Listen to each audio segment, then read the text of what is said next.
Muni akong tugang outlet, tugang switch. Muna iyang junction box dito sa babaw, duha ka suga ni.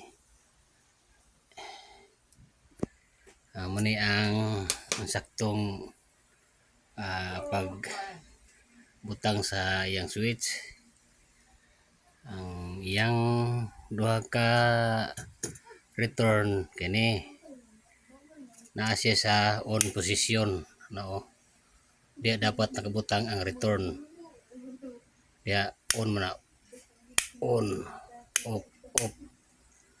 Diya nakabutang ang return. Ang off position kaning diri likod, diri off ni.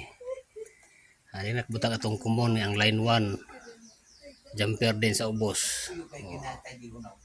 Na. Klaro kayo.